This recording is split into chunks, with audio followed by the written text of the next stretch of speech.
cool and wavy. On this video, I'll teach you how to do the chevron stitch 1.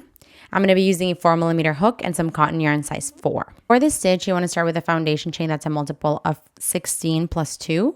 So in my case, I have 34 chains. For row 1, you want to skip the first chain, and into the second one, do 2 single crochets.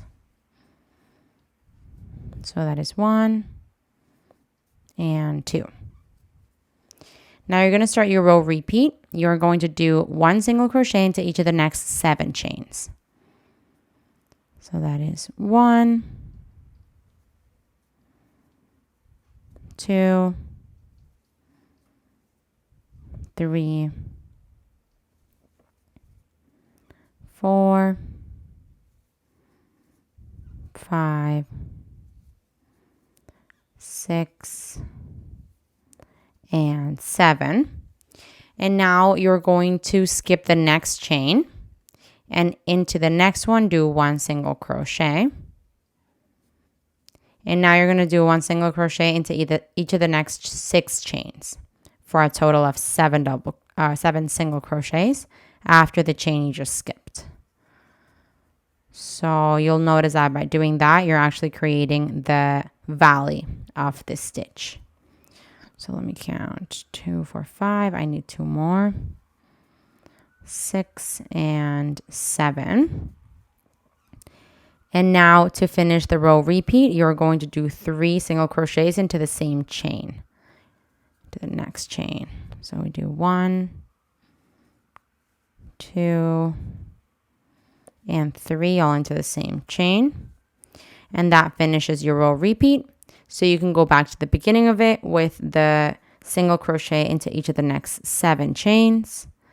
Then you skip a chain, do 7 single crochets across the next 7 chains, and then do 3 single crochets into the same chain.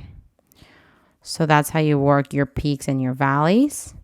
And I will see you when we get to the end of the row. So you're going to finish off the row after you've done your valley by skipping the 1 chain and doing 1 single crochet across the next 7 stitches or chains. You're going to have 1 chain left, but rather than doing 3 into that chain, you're only going to do 2. So into your final chain, you're going to do 2 single crochets instead of 3.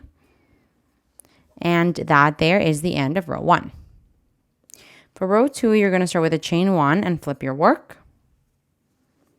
You're going to do 2 single crochets into the first stitch. So into the first stitch, you're going to do 2 single crochets. Now you're going to start your row repetition. You're going to do 1 single crochet into each of the next 7 stitches. So we're going to do 1,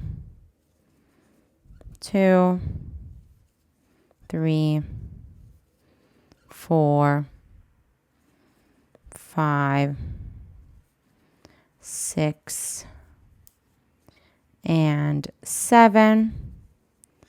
This brings us to the valley here.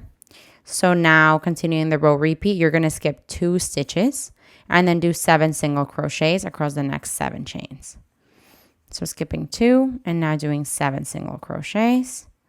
That's my second, third, fourth, fifth,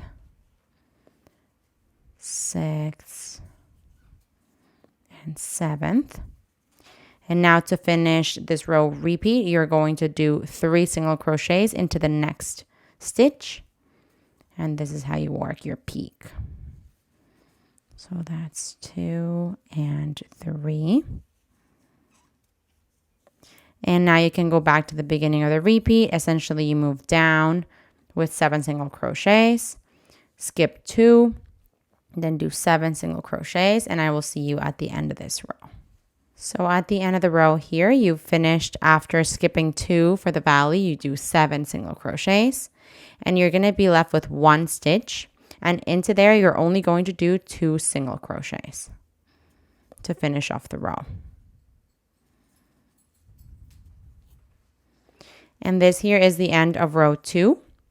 So moving forward, you just want to repeat row 2 back and forth until you have the desired length of your work or a finished swatch.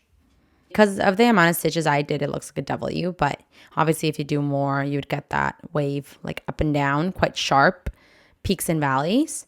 So very, very cool. This one's so cool. It's kind of the most basic chevron stitch. I have a lot of chevron stitches in this series already. So if you just like look up chevron in my channel, you'll see all the different variations you can do. So this one's, I would say, the most basic and simple, but it's so cool. I love these chevron stitches. Hey, while you're at it, why don't you just subscribe to my channel? Just do it. Just do it.